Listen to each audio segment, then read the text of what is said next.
Welcome to the SafeSimpleSound podcast, where we believe that true financial clarity comes from resolving the contradictions families face every day. I'm your AI host, Alex, speaking on behalf of the entire SafeSimpleSound team. We are here to guide you through the noise of the financial world with the steady, reliable wisdom of the tortoise. In today's episode, we are exploring a topic that sits right at the intersection of love and law. It's the subject of our most recent blog post. What happens if you die without a will? Now, we know that for many listening, estate planning can feel like a heavy topic. It often feels distant, perhaps a little complicated, or even uncomfortable. That is a completely natural reaction. However, in our practice, we view this topic through a different lens.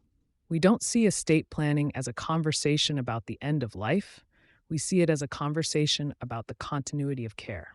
We're discussing this today because one of the most common questions our team receives is exactly that. What actually happens if I don't have a plan in place? The answer involves a legal concept called intestacy.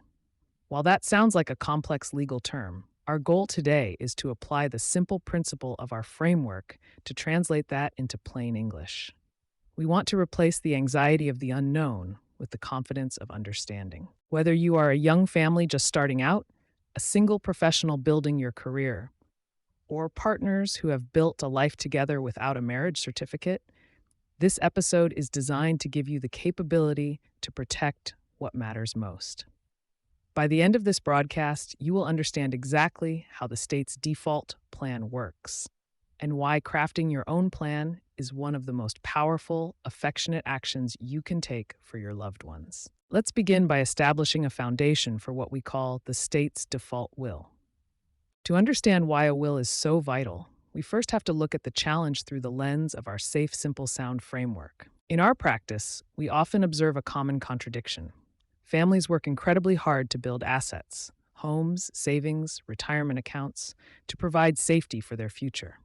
Yet without a specific legal document in place, the distribution of those assets relies on a system that is inherently impersonal. This creates a gap between your intent and the legal reality. When you pass away without a valid will, the legal term is dying intestate. From a simple perspective, think of intestacy not as having no plan, but rather as accepting the state's generic plan. If you don't write your own rules, the state you live in has already written them for you. This is a critical distinction.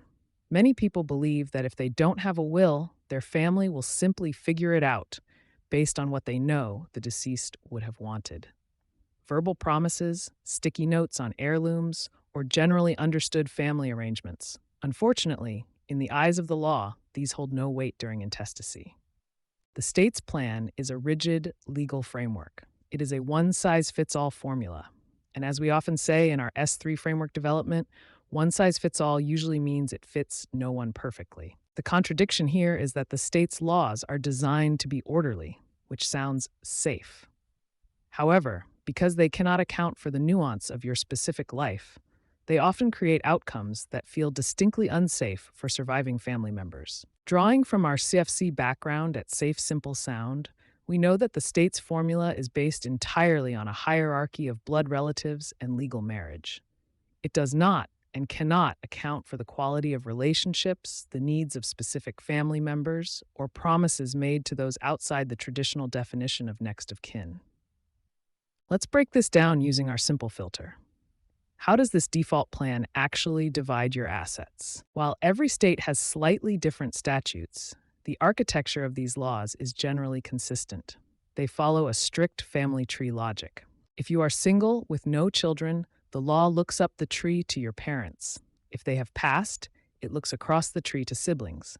If there are no siblings, it branches out to nieces, nephews, cousins, and so on. The state will keep searching for a blood relative to inherit your estate, regardless of whether you had a close relationship with that person, or indeed any relationship at all.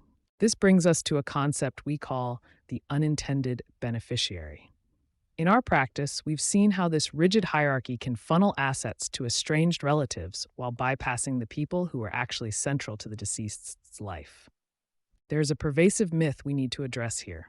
Many people assume, I'm married, so my spouse gets everything automatically.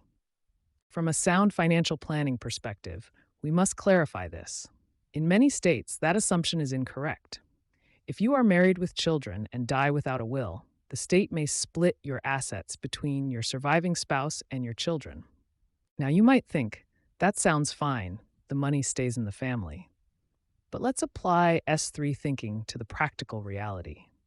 If your children are minors, they cannot legally own significant property. If the state awards them 50% of your assets, the court may require that money to be placed in a blocked account or require the surviving spouse to report to the court on how every penny of the children's share is spent. Imagine a surviving spouse needing to sell the family home to downsize or pay bills, only to find they cannot easily sell because half the house is technically owned by minor children. This creates administrative friction and cost, violating the simple principle during a time of high emotional stress. This is why we focus so heavily on the distinction between having assets and having a plan for those assets. The Safe, Simple, Sound approach seeks to remove this friction. We want to ensure that the stability you've built during your life translates seamlessly to the people you love after you're gone. When we rely on the state's default plan, we are essentially gambling that a generic legislative formula happens to match our unique family dynamics. In our experience, the odds of that matching perfectly are very low. To truly understand the impact of intestacy versus a sound estate plan, it helps to see these principles in motion. At Safe, Simple, Sound, we believe in learning through observation and pattern recognition. To illustrate this principle, let me share a hypothetical scenario. Please keep in mind that while this story is created for educational purposes to demonstrate S3 concepts, it reflects patterns and legal realities we observe when families navigate the estate planning landscape. Consider a fictional couple. Let's call them Alex and Jordan. Alex and Jordan have been together for 15 years. They are life partners in every sense of the word. They share a home, which is in Alex's name because he bought it before they met. They share expenses. They share a dog, and they share a community. However, for their own personal reasons, they never legally married. They view their relationship as solid and permanent. It feels safe and sound. They assume that because they have lived together for over a decade, the law understands their commitment. Now imagine a scenario where Alex passes away unexpectedly without a will. Under the intestacy laws of nearly every state, Jordan, despite being the most important person in Alex's life for 15 years, is a legal stranger. The law does not recognize boyfriend, girlfriend, or life partner as an heir. Because Alex has no children and his parents have passed away, the state looks for the next closest blood relative. Let's say Alex has a brother named Steve, whom he hasn't spoken to in 10 years due to a falling out. Here is the application of the state's default plan. The house Jordan lives in, the savings Alex built, the car in the driveway, all of it legally passes to the brother Steve. Jordan has no legal claim to the home. Steve, the estranged brother, now legally owns the house and has the right to ask Jordan to move out. While this story is fictional, it demonstrates a profound failure of the safe principle when relying on default laws. The outcome here creates chaos and heartbreak.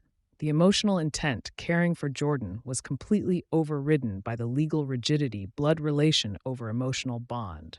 This scenario highlights why the sound principle of our framework insists on legal documentation. A simple will stating, "I leave my estate to my partner Jordan," would have completely overruled the state law. It would have transformed a potential tragedy into a secure transition. Let's look at another hypothetical scenario that touches on perhaps the deepest fear for parents. Imagine a fictional family, the Millers. They have two wonderful children, ages 4 and 7. The parents are busy, loving, and focused on building their careers. They have life insurance, which is great, but they haven't gotten around to drafting a will because they feel young and healthy. In this difficult hypothetical, imagine both parents are involved in an accident and pass away. This brings us to the most critical function of a will for parents, guardianship. Without a will, the Millers did not name a legal guardian for their children. Now the decision falls to a family court judge. This judge does not know the Millers. The judge doesn't know their values, their parenting style, or their wishes. Let's say there are two sets of well-meaning relatives who step forward. On one side, you have the mother's sister, who shares the miller's educational values and lives in the same school district, keeping the kids' lives as safe and stable as possible. On the other side, you have the father's parents, who are loving but elderly, live in a different state, and have a very different parenting philosophy. Both parties file petitions for guardianship. What ensues is a court battle. While this story is a fabrication, it illustrates a very real, unsound outcome. 1. Conflict. The family is now fighting during a time of shared grief. 2. Uncertainty. The children's future is in the hands of a stranger, the judge. 3. Cost. The estate's assets are being drained by legal fees to settle this dispute, money that should have gone to the children's care. Through this example, you can see how thinking applies. A sound financial plan anticipates the worst to ensure the best possible outcome. If the Millers had a will, they could have written a single sentence: "We nominate Jane Doe as guardian of our minor children." That single sentence serves as a directive. It removes the ambiguity. It stops the fighting before it starts. It guides the judge. It ensures that the parents' values continue to protect their children even in their absence. Whether you are facing a situation like Alex and Jordan, or you are parents like the Millers, the pattern is the same. Intestacy is complex. It invites court intervention and statutory rigidity. A will is simple. It provides clear instructions. Intestacy is risky. It leaves outcomes to chance. A will is safe. It secures your intent. Through our SafeSimpleSound practice, we've observed that the relief clients feel when they sign these documents is palpable. It's not just a legal transaction, it's an emotional release. They know they have closed the gap between their love for their family and the law governing their assets. We've looked at the challenges and the risks. Now let's focus on the empowerment. When you decide to step away from the state's default plan and create your own will, you are exercising 3 specific powers. In our S3 framework, we view these not just as legal rights, but as tools for family stewardship. Power number 1, the power of distribution. This aligns with our sound principle. You control the who, what, and when. As we saw with our hypothetical couple, Alex and Jordan, this is the only way to protect unmarried partners. But it goes beyond that. You can leave specific heirlooms to specific people. You can make gifts to charity, something the state's plan will never do. You can handle complex family dynamics, such as ensuring children from a previous marriage are protected while also caring for a current spouse. Basically, you replace a generic formula with a personalized design. You ensure your assets go exactly where they will do the most good and bring the most comfort. Power number 2, the power of nomination, guardianship. We cannot overstate this. If you have minor children, a will is not optional. It is essential. The power to nominate a guardian is the power to parent your children's future. It allows you to select someone who shares your values, your discipline style, and your worldview. From a safe perspective, this is the ultimate protection. It prevents the family conflict we described in the Miller scenario. It provides a seamless transition of care. It is an act of profound love. Power number 3, the power of administration, the executor. This is often overlooked, but it is vital for keeping things simple. When you write a will, you choose an executor.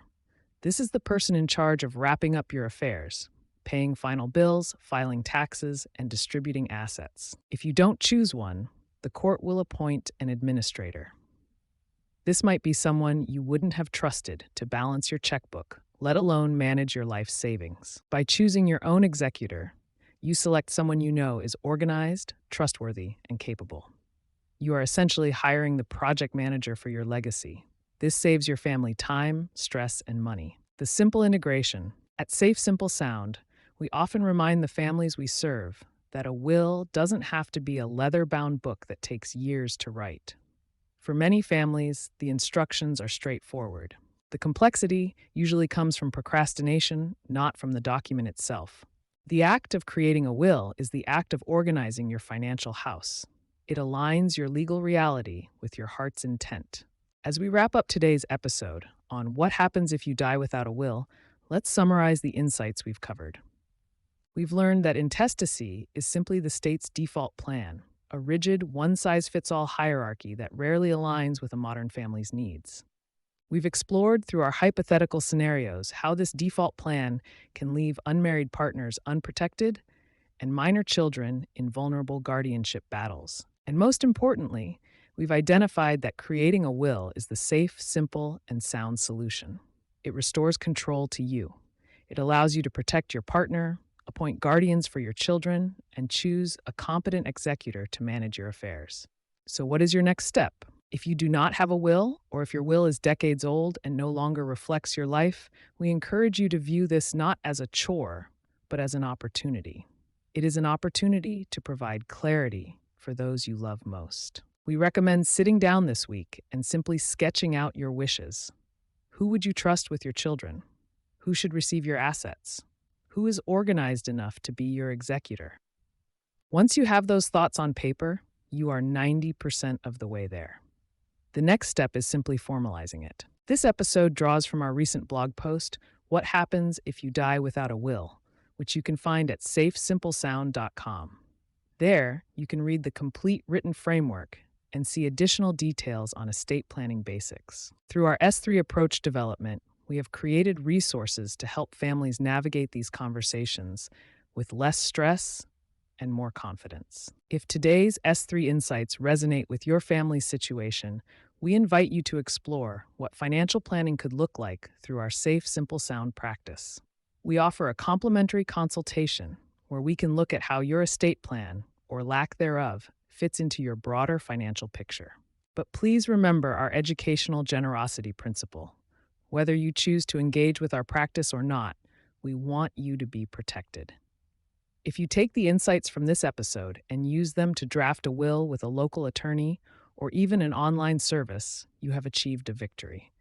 You have applied thinking to secure your family's future. You are now equipped with the capability to reject the state's default plan and build a legacy that is truly your own. Thank you for listening to the Safe Simple Sound podcast. We look forward to being with you again soon as we continue to find the simple, steady path through a complex financial world.